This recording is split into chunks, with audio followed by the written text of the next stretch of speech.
doesn't really matter. We're still on samadhi, and we're just going to talk about that.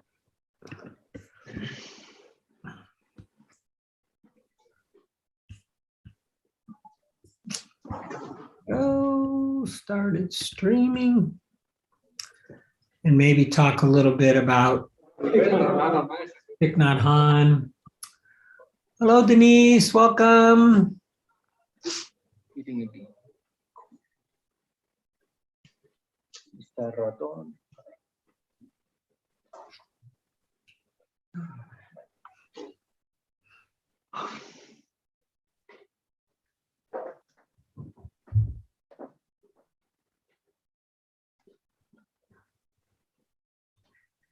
I like how, well, I make up that all the cushions are within the camera lens range, huh? That was the purpose. That was intention. Nobody could sit outside of that. I hope we're maintaining more or less adequate safety distance. Yeah, I wonder. You're like one meter apart. I don't think that. One and a half. One and a half. More or less. Yeah, it's amazing how catchy this latest variant is. It's like people I've known who are super careful and, you know, wear masks, vaccinated, hasn't mattered. They've caught it. Right? But I still haven't caught it. I kind of want to catch it and get it over with, but as far as you know, you haven't caught it. Maybe you did. Well, I mean, I could have been completely asymptomatic and then gone through a period without testing, but prior to coming, I tested, of course, 5-6 times, and it was just negative. There's a joke, I don't know how it originated, maybe Stephen Colbert or whatever, but it's like, if you live in New York and you haven't caught COVID, you don't have any friends. But even my younger daughter, she's like, when am I going to get it? So we think we have some kind of strong false immunity, COVID or something.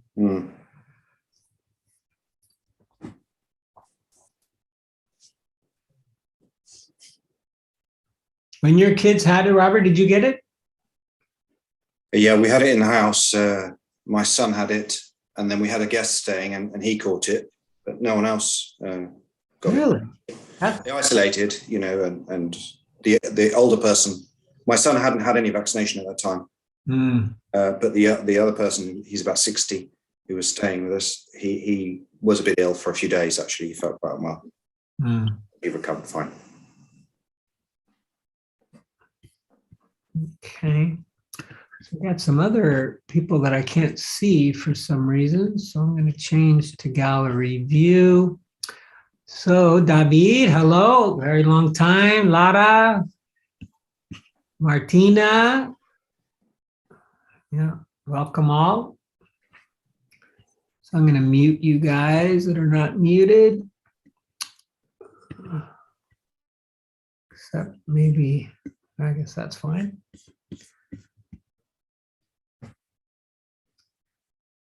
Okay, well, welcome to our Sunday English Sangha, sponsored by Saladana in Madrid.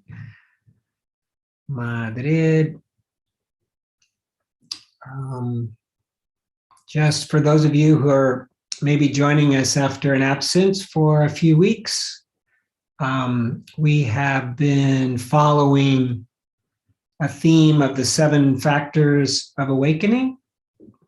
And we've been on the 6th factor of samadhi, samadhi, for some weeks now, and we will also talk about that today. But I also want to acknowledge and mention Thich Nhat Hanh and the passing of this great teacher. And if anybody has any experience or anything they want to say about Thich Nhat Hanh or his teachings or Plum Village, we'll have a little space for that. And if there's time, and hopefully there is, I've started reading a little bit more, a new book written by a monk who is also a PhD in neuroscience. And he really parses down the stages, he calls them, of our meditation practice in a way like I've never seen before. And he said some things in there that I think are interesting and could be very useful for our practice. And one I'm going to mention here before we start to sit, he makes a rather, I think it's almost a provocative sort of statement, that really it's about intention. It's about intention. He says, we don't have control over our mind. And so it's really pointless to try to control our mind, to try to control our thoughts, to try to control the breath, or staying with the breath. But what we can do is intend, right? So it's the same word, mostly the same meaning in Spanish, right? Intentar, intento, to go back, to come back to the breath. And we can even say it mentally, I intend at the outset of our meditation, I intend to keep going back to the breath whenever I notice I'm distracted. And we can also say it even each time we notice we're distracted, I intend to come back to the breath or the body, whatever your object is. And the Buddha talked about intention too, and how powerful and important it is.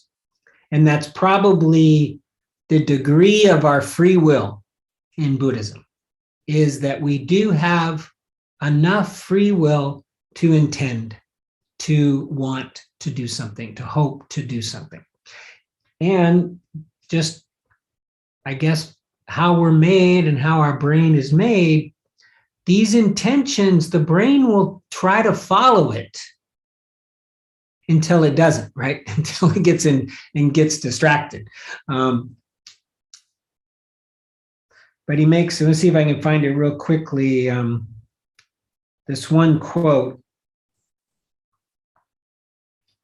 Sorry, Jim, what's the name of the book? I'll tell you guys afterwards because it has a very long title, but the short title is The Mind Illuminated. The Mind Illuminated, but I'll give you more. It's got a very long title, but that's the short title. So in one little quote, he writes, in reality, all we're doing, and he puts doing in quotations, right? So doing in meditation is forming and holding specific conscious intention, nothing more. So we're conscious, we're aware that we intend to come back to the breath, or we intend to be easy on ourselves. We intend not to judge ourselves. We intend to be curious about the breath. We intend to have a still posture, whatever your intentions are. And then we maintain that in our awareness, in our consciousness. And this is really the extent. This is yesta, nada más. It's like there really isn't much more we can do, but it is enough. It is enough. And he says one other thing that I like, and then I'll start to lead the meditation. He says, repeatedly sustained intentions lead, okay, adelantar, to repeated mental actions. So mental action, a thought, a volition, which become mental habits. So we have our conscious intention, which that alone is all we can really do. We hold that, we intend to do it. This will lead to a mental action that normally will follow the intention, which leads to mental habits. And then it starts to become easier and easier and easier. And he writes, eventually it becomes effortless. Fácil. we just keep coming back with no effort at all. And this is down the road, right? So intentions lead to mental actions, and repeated mental actions become mental habits. And that's really what we're doing. We're training the mind using intention as the treat, you might say, as well as maybe it's the carrot and the stick. It's both. This is what we bring to the table, is conscious intention. Okay, enough of that. So just if you remember, and I'll bring it up a couple times in the meditation, but experiment with that, with your intention. Okay, do we have any questions, doubts? So we're going to sit for about 32 minutes.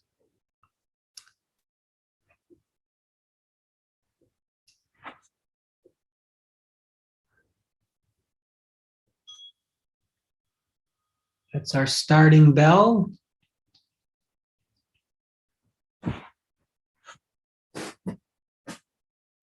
So let's first find a comfortable, noble posture.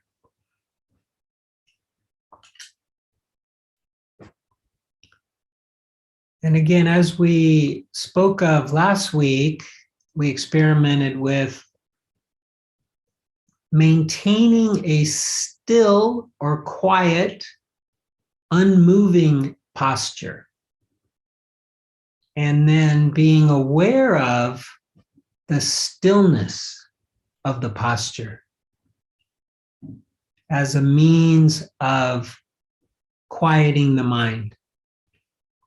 So this could even be an intention where you could say, I intend to keep the body still, and I intend to be aware of the stillness.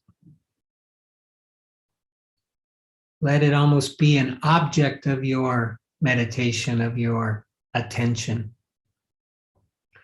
And by the way, he also translates samadhi as stable attention. So we've heard concentration, we've heard stillness, and he calls it stable attention. So being able to attend to something with stability.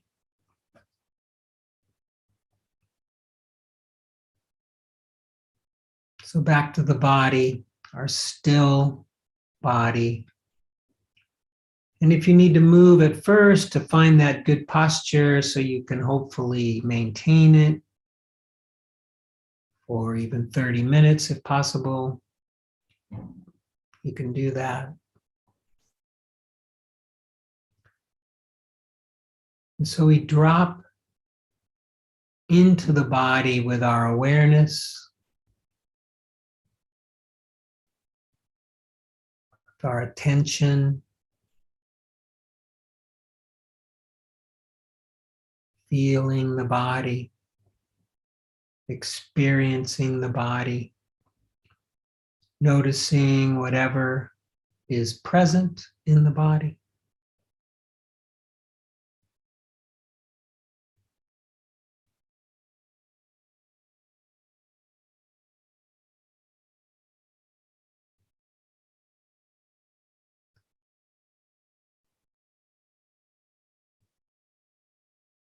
And now maybe you've already noticed that the body is breathing.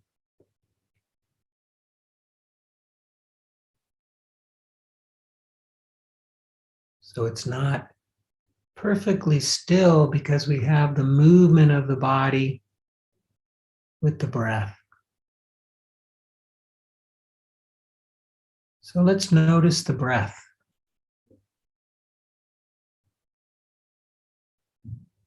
La respiración.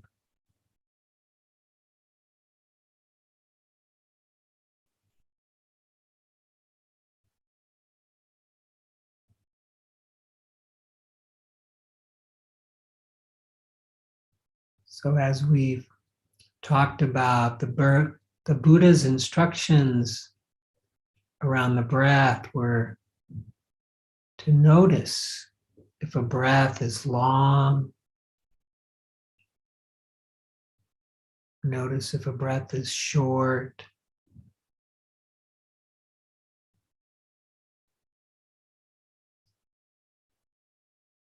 These are not meant to analyze the breath as much as just to be aware with an intimacy what the breath is like. Really knowing the breath.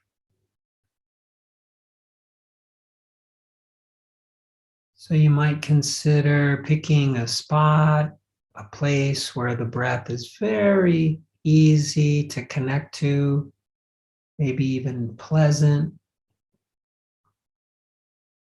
Could be the belly. Recommended if you're feeling a lot of energy or anxiety. Could be the chest, the movement of the chest. And if you're feeling sleepy or feeling centered, if you're already rather concentrated, you might go for the nostrils.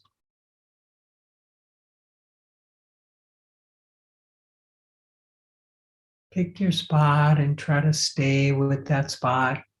And maybe make an intention around what you plan to do here. I intend to keep on returning to the breath whenever I notice my mind is distracted. I intend to be gentle on myself when my mind is distracted. I intend to be curious about the breath. Engage with it as if I'd never seen it before. Just some examples.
If you find it helpful to label, you can use labels to help track your experience, help with your intentions.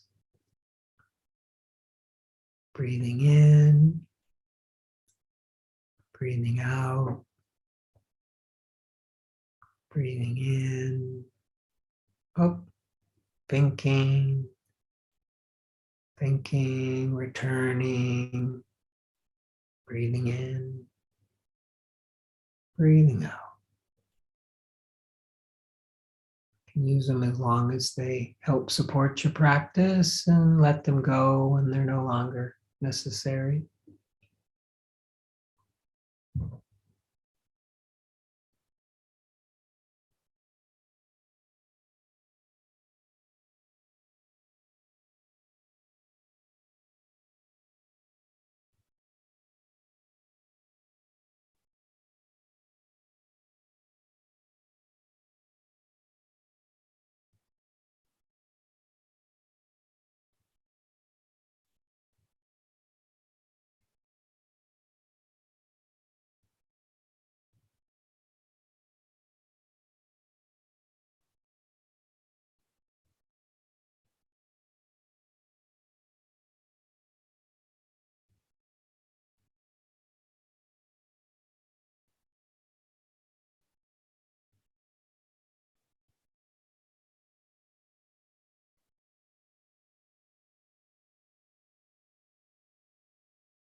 At any time, we get to start again, and we can set our intentions again.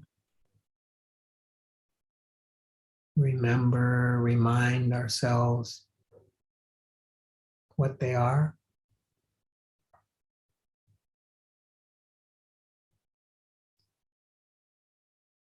I intend to return to the breath when I realize I'm distracted.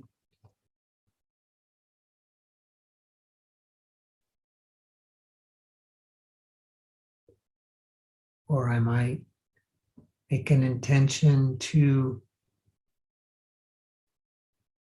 let go of the distraction before it pulls me away from the breath. Noticing it when the breath is in the background, still present, I'm still aware of the breath, but maybe now I'm starting to think about something.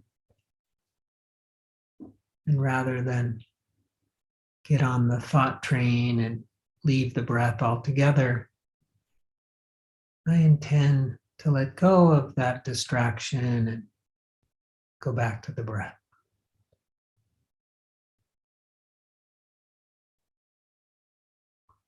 Try to nip it in the bud, you might say. Catch it before it catches me.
So for the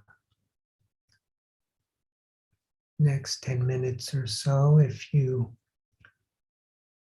want to, you can do the third step of the Anapanasati, the in and out breathing, mindfulness of in and out breathing, and become sensitive to the body. So the breath remains in the foreground, but now we've expanded our attention to include the body. We become aware or sensitive of any sensation in the body. Might be purely physical, could be emotional, could be related to thought. Doesn't matter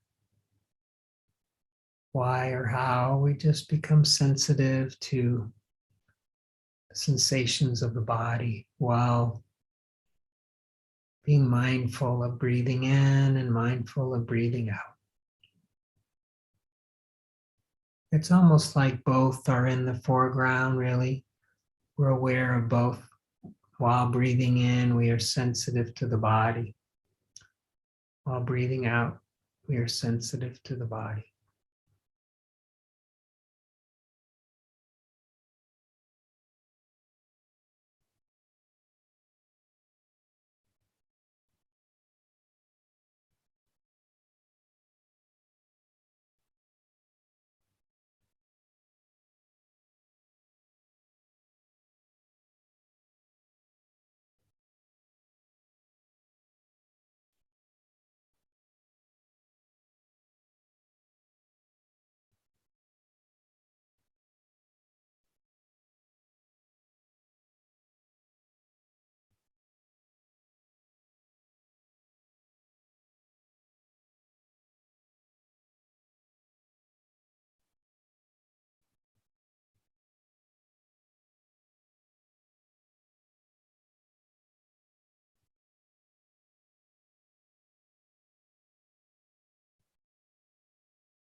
And then the fourth step, breathing in, we calm the bodily formations. Breathing out, we calm the bodily formations.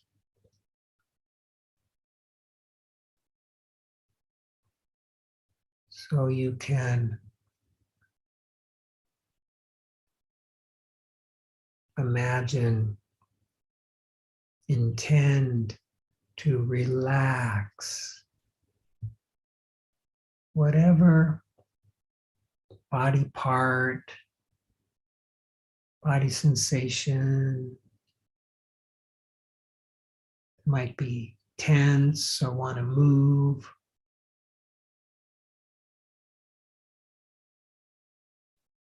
Maybe a little pain. And we just relax around that, giving it kind attention.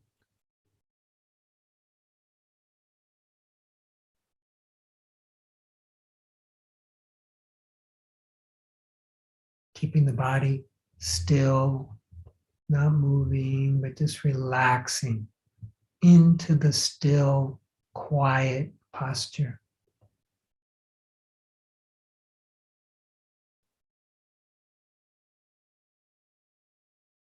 Being aware how that is.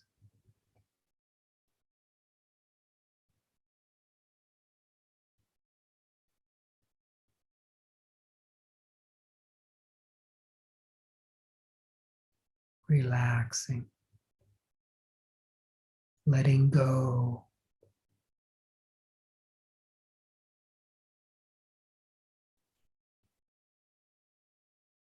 letting go of any tension, any tightness,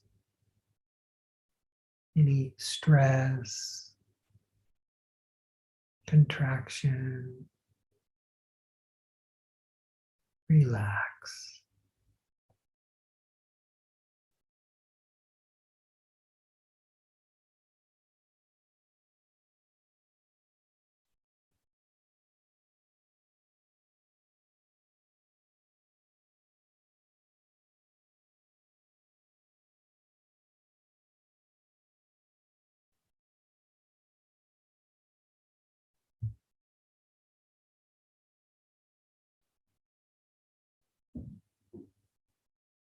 All the while aware of the breath, aware of the inhale, aware of the exhale.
As we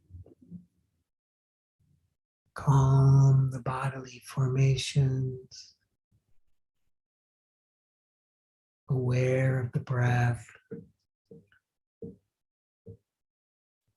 Sometimes the breath seems like it's pervading the entire posture, the entire body. maybe even beyond, almost like the universe is breathing us rather than us breathing air. It's like you can almost imagine that the air is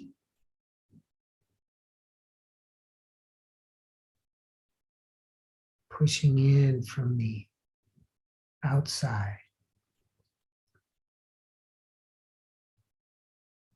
There's no effort on our part whatsoever. We just sit here and the body breathes naturally, or the universe breathes us naturally.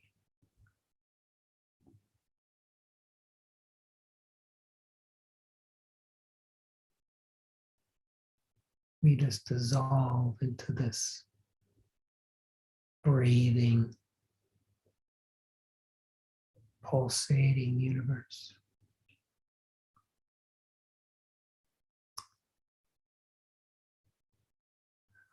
So to bring to an end our formal practice, if you're willing, is come back to the body with your attention. Maybe it was already infusing the whole body. But now bring it to your heart center.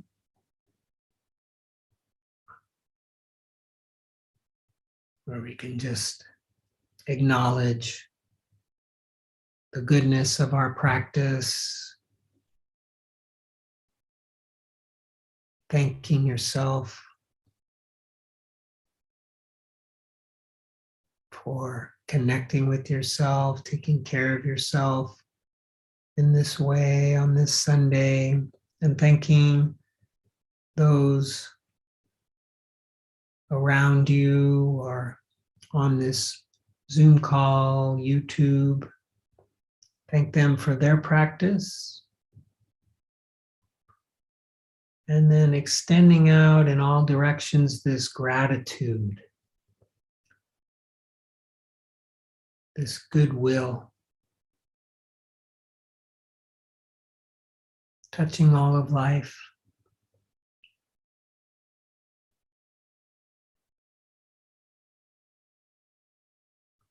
And when you hear the sound of the bell, just as always, noticing if anything arises, any special thoughts or sensations.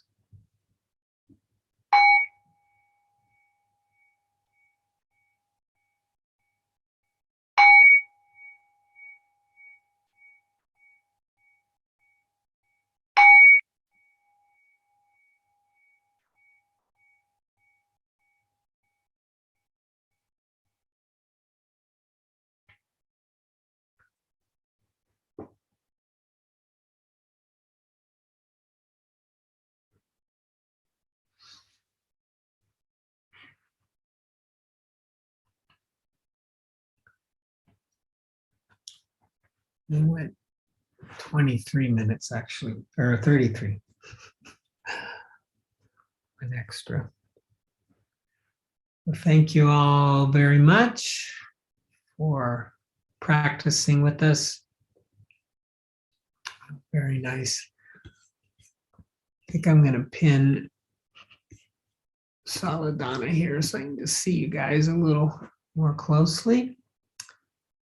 Thank you all for coming. Carlos, is the big bell near you?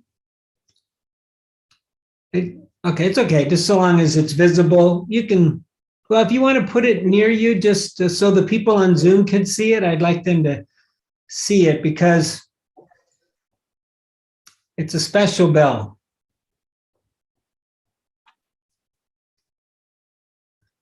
Thank you, Juan.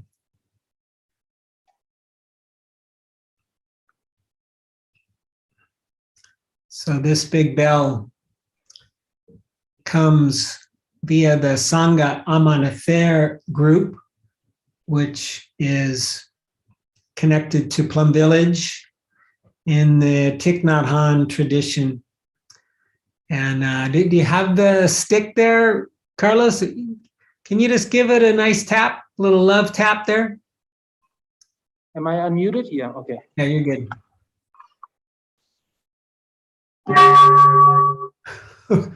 Oh, that was funny. It didn't last very long, the sound. I think it's the audio settings on Zoom, so it's Okay. more focused on speech. Okay, well, don't worry. It'll encourage you guys to come. Well, many of you have been there, Denise, Robert, I know you've all, Gore, you've all been there. It is such a beautiful bell. And this is one of the special things that they do at Plum Village is they include these wonderful bells during the meditations. And I was kind of playing with some of the recordings to see if I could find one, and I wasn't able to find exactly what I was looking for. But just so beautiful how they use chanting and the bells to bring us into the present moment. And I'd almost say of all the teachings of Thich Nhat Hanh, the one that really sticks out to me is the importance of being in the present moment, right? It's like that is all there is the present moment. And these practices that we do, this meditation, really is in service of that. And even this fella who wrote this book, whose name I don't have the top of my head because I'd never really even heard of the guy till this, Sula Dasa, also known as John Yates. There you go, Javier, quick. Oh, too late. No, I'll put it in the chat later. He goes through this progression of stages. And I got a feeling when you get into these higher stages, it's sort of like professional meditating, right? It's like Rafael Nadal level of meditating. That's kind of my opinion. I'm not so sure, but anyways, on that path, we can train the mind through our intention to be mindful, to be present throughout our entire day. And to me, that is really, when they talk about nibbana, when they talk about liberation, when they talk about freedom, to me, that's what they're talking about. They're talking about being able to be mindful, which is aware without grasping, aversion, or confusion, right? Clear seeing all day long. I mean, I could tell you that I'm now aware enough to know that I am 100 miles or 100, maybe 160 kilometers away from that in my life, because most of the time my brain is still habitually thinking. Now, less than it used to, for sure. But still, I was thinking of this just the other day that, no, actually, maybe it was even today. I'm a little bit jet lagged, so I'm confused this time. But there were a couple people, young people, talking in a cafe next to me, and he was talking this, and they were young, and he was saying how he thinks it gets better when you're old. It's like life is better when you're old. and I got up to leave, and I had to comment. I said, yes, it is better, actually, because when you're younger, those survival instincts that cause suffering, right? Like the need to procreate and the need to have more and the need to get away from that, the need to defend yourself, to protect yourself and all this kind of stuff, that just causes suffering. Being young is hard. It's difficult, because you've got all these energies that are natural to human beings and all animals, raging through your nervous system. But as we get older, they calm down a little bit. fact, I think that procreation thing, it kind of dies away. A lot of times it's gone. You don't need to procreate anymore after you're some age, I don't know, 60 or something. But it's almost like the instincts to survive are the biggest causes of our difficulties, our challenges, our suffering.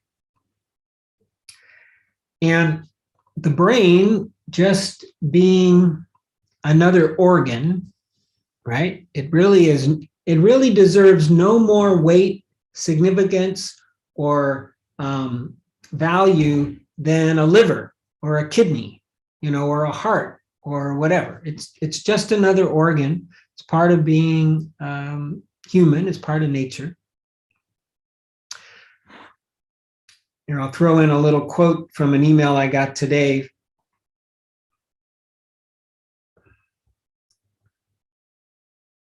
I've told you guys, we've talked about him before, the Daily Tejaniya. So this is Sayadaw Tejaniya. I think you can see him there. He's a monk. He writes or teaches, by simple observation with a calm and aware mind, okay, simple observation with a calm and aware mind, we will soon see the mind as a process of nature. Not I, not self, not personal.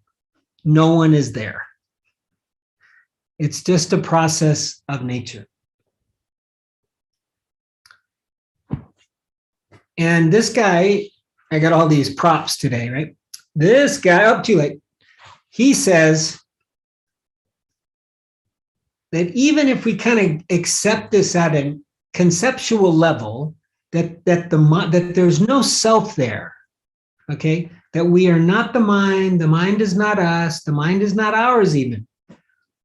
It's just this organ, it's just this process of nature. If we can even just kind of accept that at a conceptual level, it will help us with our practice. And of course, our practice will help us with our daily life. So all these crazy thoughts, these worrisome thoughts, these planning thoughts, even the most joyous of thoughts, it doesn't matter whether they're positive or negative. It's just the mind doing its thing, trying to meet needs, trying to keep us safe, trying to make sure we survive. But it can get in the way of our present moment experience. This was Thich Nhat Hanh's probably most important point. He was so lovely. He would talk about, mindfulness of doing the dishes, right? This was a very important practice of his, mindfulness of doing the dishes. Or, mindfulness of walking, which he would do a lot of walking in like big groups. And if you go on YouTube, there are, who knows, hundreds maybe YouTubes of him. You just see how present he is. Embodied in his body, in his experience, in the moment.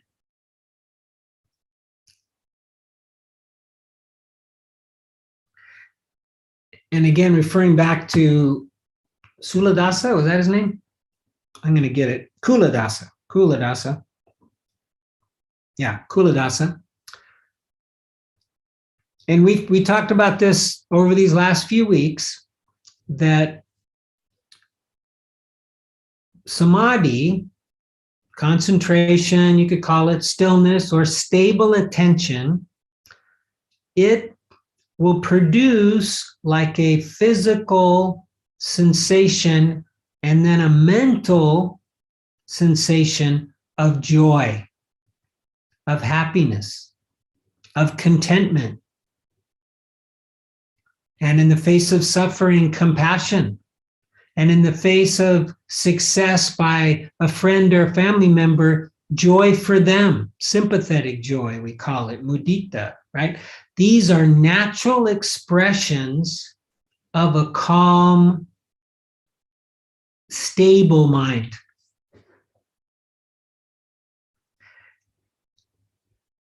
And, and again, I feel totally inadequate, teaching this stuff. I'm a student of it. By no means a master of any of it. But at the same time, I feel like I can share my experience. And some of you might be way ahead of this and some of you not. Because I can see it happening. I can see like the teachings or the promises, you might even say, the promises like coming true, right? So I just came back from the United States, where I was there, I think, close to 6 weeks, maybe longer. And I was in many places. I went to San Francisco, Los Angeles, San Diego County. I went into the desert. I went into the farmland. And I also went to New York 2 times. And everywhere I went, I felt as happy as I've ever been to be in California or just be alive. Not like I was always happy, but happier. And I can only, and I've acquired a couple new injuries, so like my wrist something's wrong with my wrist, so it wasn't all peaches and cream, we might say. There were some challenges, but yet, at least mentally, emotionally, as happy and content as I've ever been. And so then I look around and go, okay, so what's changed? The only thing that's changed is that I practice 2 hours a day. While 2.5 years ago, I practiced maybe 1 hour a day. That only went on for about a year. Before that, it was 45 minutes a day. Now, I realize 2 hours a day is very difficult for a lot of people to do and also hold a full-time job and maybe have relationships. And, I do have the luxury of being semi-retired, so I have more time. But I'll tell you, 2 hours a day has been phenomenal. So I can only attribute it to that. I can only give credit to that. Because really nothing much has changed in my life. I mean, things have, but they're not that important, I don't think.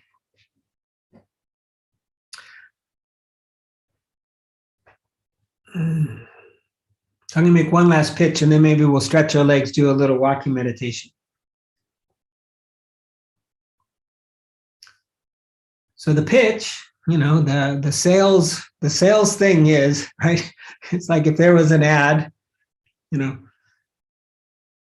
meditate more and you will be happy. You don't have to meditate, like Thich Nhat Hanh said, you don't have to meditate in a formal seated posture and that's it. We can basically meditate or be mindful at whatever we are doing, like doing the dishes, like getting dressed, like making the bed, cleaning the house, walking down the street. At any moment, we can let go of that habitual thinking, that default mode of the mind, and come back to our present moment. We can intend to do that. And with that intention will come mental action, momentary mindfulness of walking down the street, for instance, and eventually that becomes a mental habit. Poco a poco, but it starts just like any habit, it grows. And so we can do it at any time. Doesn't matter where we are, standing in a queue, we just pay attention to our feet. Even that brief 30 seconds or whatever it is can have transformative benefit. It'll build that muscle. And it's that simple. It's so simple. It reminds me of this play that this one friend of mine did in San Francisco, where she went to India and she wrote a play about her experience there. And I think I saw the play like 5 times. I could almost do some of her lines. And one of the jokes she had, she was a comedian, one of the jokes was she would say or think certain things and express them to these Indians, right? And they would go, "Don't think, bad for health." Like that. That was one of her jokes. Don't think, bad for health. And I mean, that sums it up, pretty much sums it up, right? Just think less, experience more. Think less, be present more. And you will benefit. Okay, why don't we do a little short, let's say 6-minute walking meditation? Just quickly, I think everybody looks familiar, except maybe there's one person I can't tell. So I'll just pitch it anyways, real quick. So in the walking meditation, great practice and one that we can take out with us out into the street. We let our feet touching the ground, that sensation of feet touching the floor, touching the ground, that is our new meditation object. Right? So we're not focusing on the breath. I mean, you can include the breath if you want, but more we're focusing on the feet touching the floor. And so pick a spot, maybe 2 meters or 3 meters if you want, and just very slowly pay attention to the feet touching the floor. And then pay attention to turning around and pay attention to the feet touching the floor. And when thoughts or images, whatever distractions arise, same sort of thing, we gently let them go, come back to the sensation of the feet touching the floor. Is that clear? Any questions? Okay, so we'll do that for, let's say, six minutes. I will set the timer.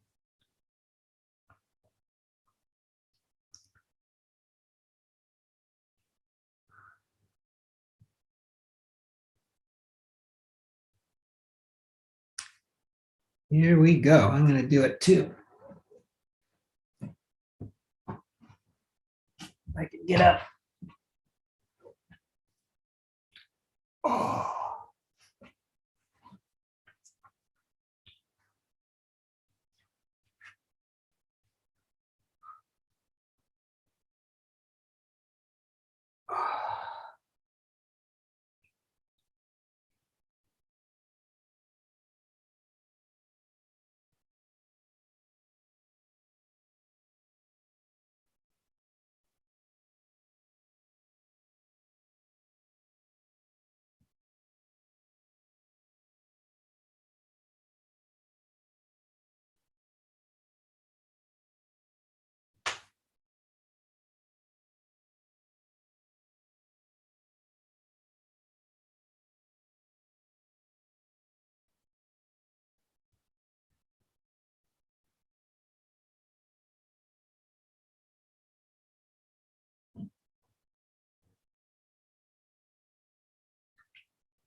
Thank you again for your practice.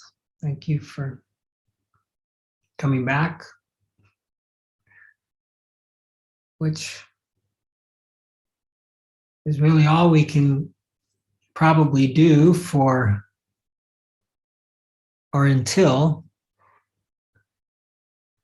we do reach that nibbana, is just keep coming back, right?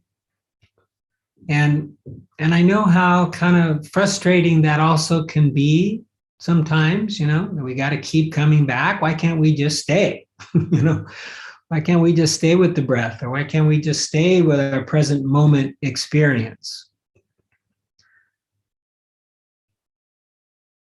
But until the mind is fully trained and we have those mental habits in place such that it becomes just effortless, we have to keep coming back. That's just kind of the way it is. But thank gosh we can.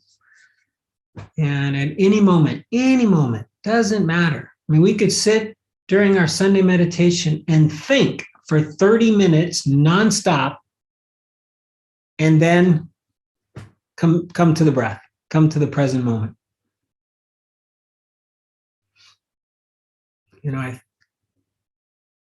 Many people have probably said this, but there's only one bad meditation, and that's the one you didn't do.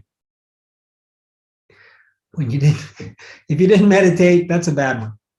But if you sat down and you sat there for 30 minutes and thought the whole time, that's still not a bad meditation. Okay, so what I wanted to do, or I'd like to do, is open up the space for anybody who has anything they would like to say about Thich Nhat Hanh, any experience maybe you had with him, or how his teachings have maybe touched your life. You don't feel like you have to say anything, but just during these, I'm not sure if it's exactly 5 days or 7 days, it's some number of days after his passing, which was on the 21st, I believe. Today's the 23rd, right? Yeah. There are ceremonies, and in fact, it was 2 a.m. our time here, which thanks to my jet lag, I was awake for, but I got to see them in Hue in Vietnam, which is where he's been living for the last several years, bring his body to the casket, and then they put his body in the casket. I wasn't able to see that, but then what was interesting is they then filled the casket with maybe one will know. It's a type of wood. It's soft. Yeah, there's another word I'm missing. Can't quite remember, but it's fragrant and it's traditional, I guess. And they filled his casket with wood. And what was sandalwood? Sandalwood. Thank you, Gore. I knew somebody would have my memory for me. Yeah, sandalwood.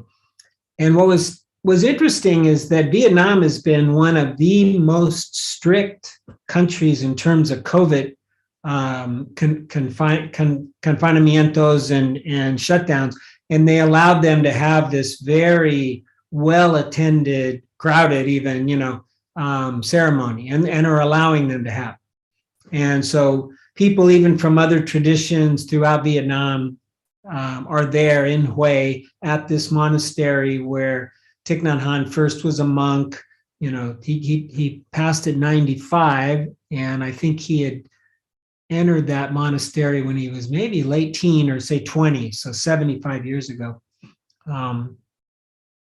So there were, and you could kind of tell, and you could get all this on YouTube as well if you don't want to get up at 2 a.m. or if you're not still up, because I think they're going to do it again today at that time, but you can catch it online. And probably next to the Dalai Lama, the second most influential Buddhist teacher, I would think, of our time. Thich Nhat Hanh. And what I think was especially unique about him is that even though he was in the Zen tradition, which is an ancient tradition, and in Vietnam, I think goes back to the 3rd century or thereabouts. I mean, it's very ancient tradition. He incorporated many modern understandings into his teachings. It's like he really understood psychology, he understood the mind. He understood habits, addictions, and healing. He understood the inner child, the concept of the inner child, which is relatively, new in Western psychology, that we think of this inner child within us as a modality for healing. He was right on top of that. They have workshops around inner child. Another unique thing is talking about how our ancestors are not so much like reincarnation or rebirth, but that our ancestors live within us in our DNA. It's like, yeah, we have traits of our ancestors through the passing of DNA. And he would use that then to help us be aware of our ancestors, our grandparents, our parents, and beyond, and how they live within us, and our predecessors, our children and their children, and those that haven't even been born. It's just this continuum. I could go on. And he's written numerous books.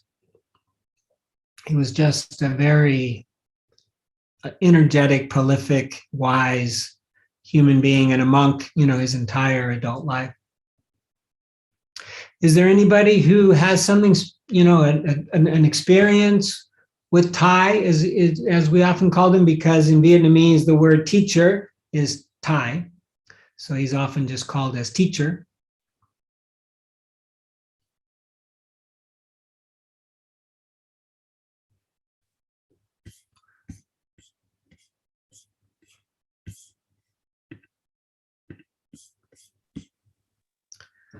Okay, Javier, please.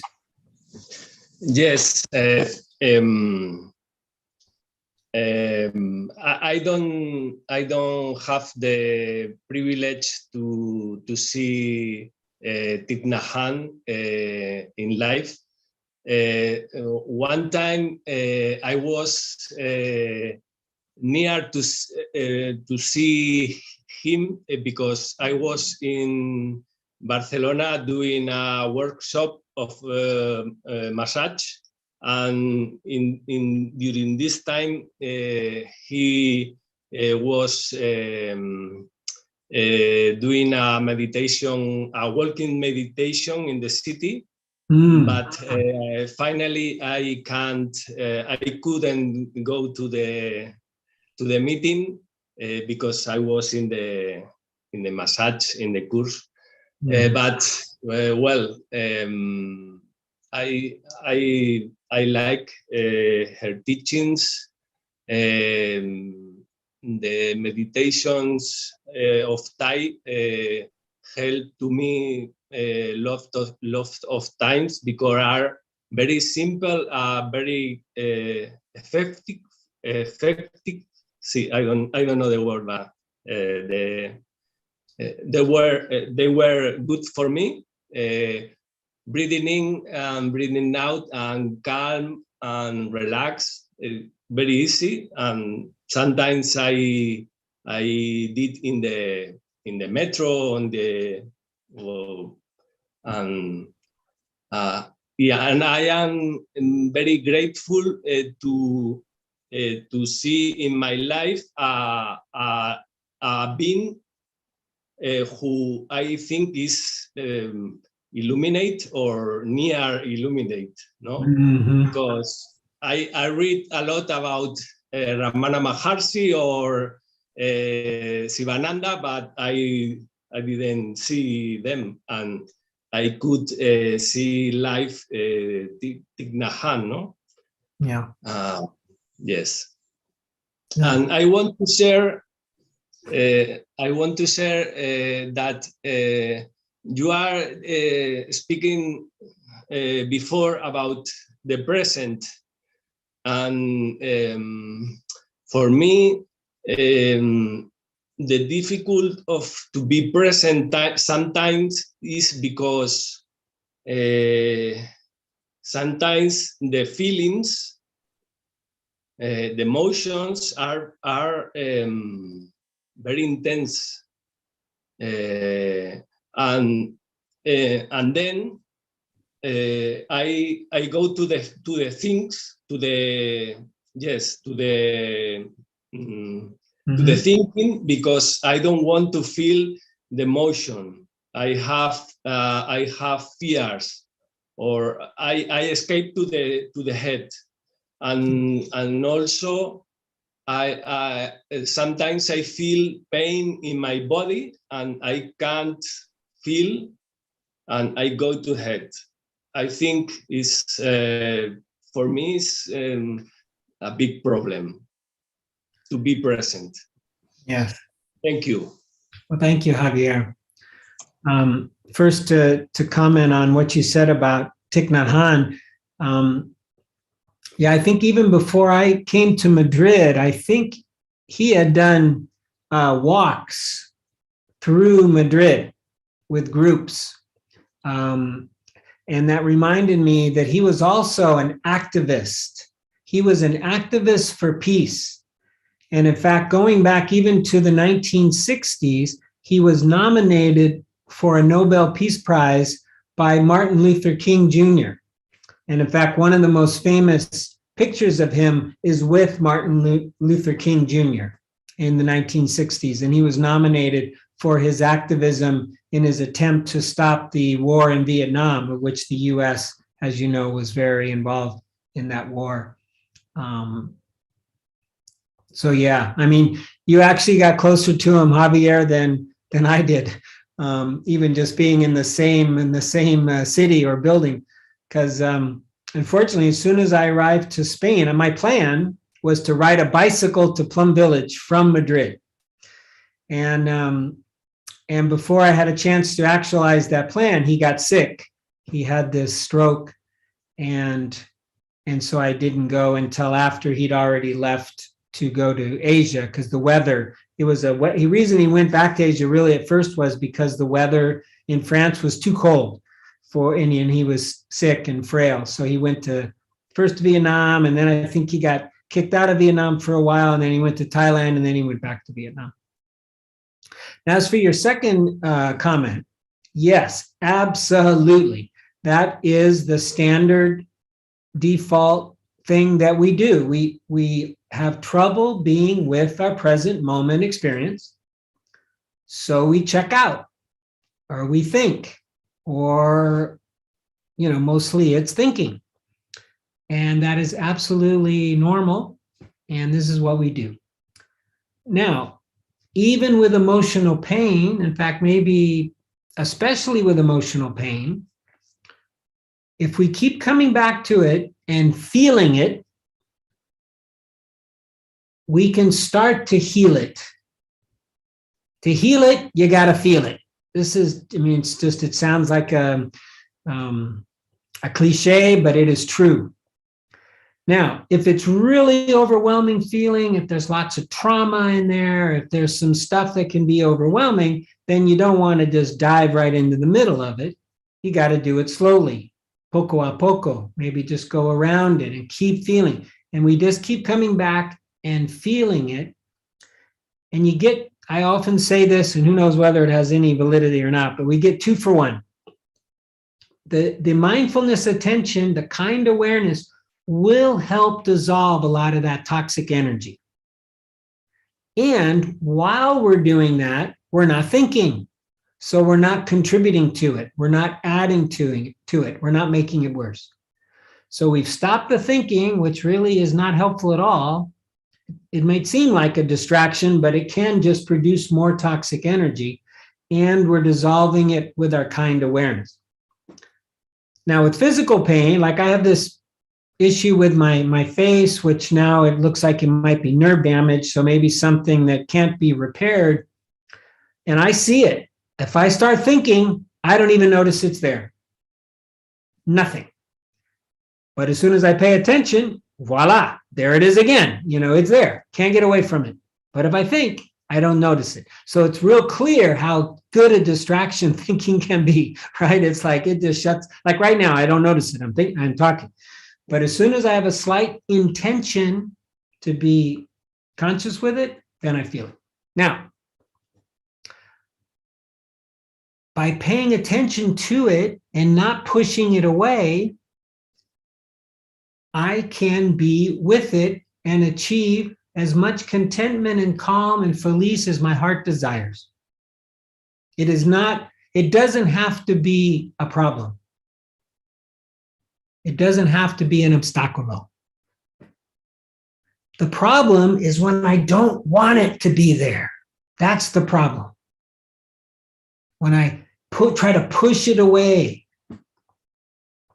And I think it's the same with emotional pain. I went to this place once years ago, and the guy was a medical doctor as well, and it was a trauma place where we were recovering from trauma. And he said, and he was way advanced. He was there for a second time, but he said, if you want to heal it, you got to embrace it. Embrace it. And I'm like, what the hell is that? How do I embrace this pain? I want it to go away. But he was absolutely right. Absolutely right. Because it's almost, we're going to run over just a couple minutes and I'll try to end here. But it's almost like the pain is like a little child or like a puppy or a kitty cat or something. It's a frail, young, defenseless being. And so when we embrace it, then it feels safe. It feels loved. It feels cared for. And then it calms down. And it's almost like our trauma, our grief, our emotional pains are like these little beings that's what they need. They need to be held. And this is something that Thich Nhat Hanh knew. He just knew it and developed workshops around it and stuff. But don't get down on yourself, Javier. Don't think you got to do it all. It takes time. It just takes time. When we keep doing it with intention, we'll create mental action, we'll create the mental habit. But give it time. It might be many years, but it gets better. Thank you. Thank you, Javier. Okay, so we're right at the hour. Shall we do a little, I see a picture of Ty there. Thank you, Carlos or Alethea, whoever did that. Yeah, we have that in Saladana. I'm so happy that they're a part of our Sangha, really, because mostly we followed this kind of Theravadan, and he was a Mahayana and Zen teacher, but still phenomenal. In fact, it is phenomenal. I don't even say still. It was phenomenal. Okay, we'll do a little metta.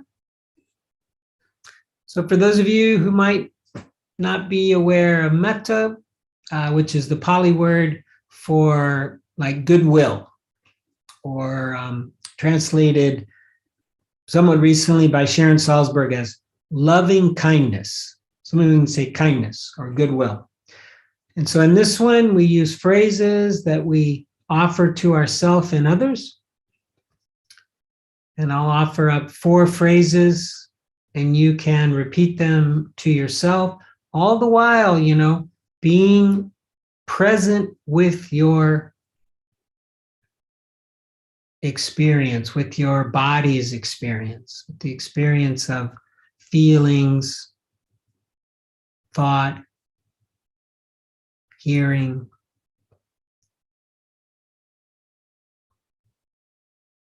So, starting with ourself, me, you. May I be happy. So you can just say that to yourself and try to really feel or notice how it affects you. May I be happy. May I be well. May I be safe.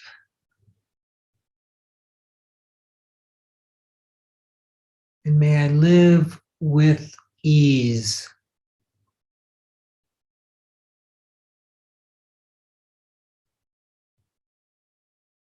And now let's do a benefactor, which Thich Nhat Hanh would be a perfect example of that. Somebody we admire, respect, without any resistance. But it could also be another public figure or a family member or friend, a pet. May you be happy.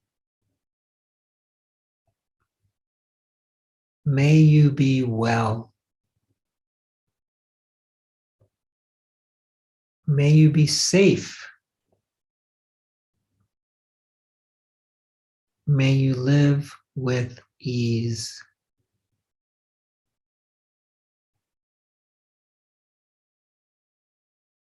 And now, the difficult person, what we call the difficult person. So somebody, or maybe you have a little resentment, a little hurt. Somebody said something or didn't say something that you were hoping for. May you be happy. May you be well. May you be safe. May you live with ease.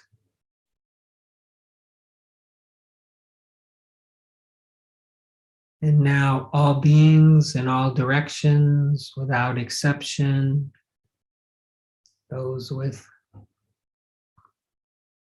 2 eyes or no eyes, 1,000 legs, 2 legs, may all beings be happy.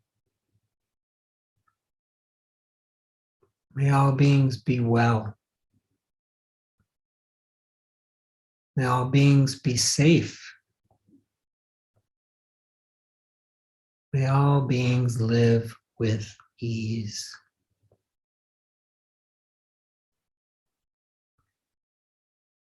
And finally, in the tradition of renunciation, letting go, we'll offer up the merit of our practice today, the teachings, our Buddha nature, our Sangha, offering these up for the benefit of all beings. May all beings be happy and peaceful, healthy and strong, safe and protected.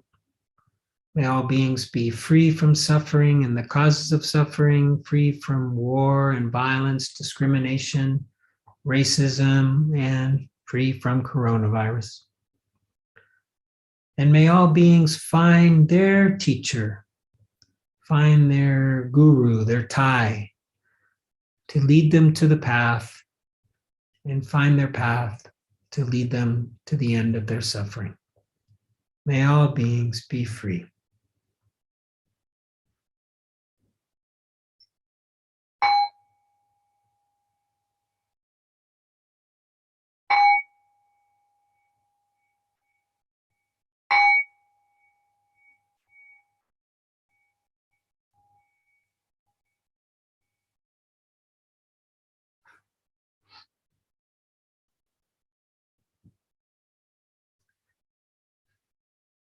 You know, by the way, one of the things that Thich Nhat Hanh said is he didn't believe that the next Buddha would be a single person, but that it would be our Sangha.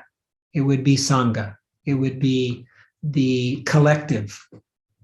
And I am quite sure, unless I'm totally deluded on this point, but that his lineage will continue, Plum Village will continue. There's 3 monasteries in the United States that I'm quite sure will continue. So I've got my Plum Village t-shirt on and hope to be down there in a couple weeks actually to see them.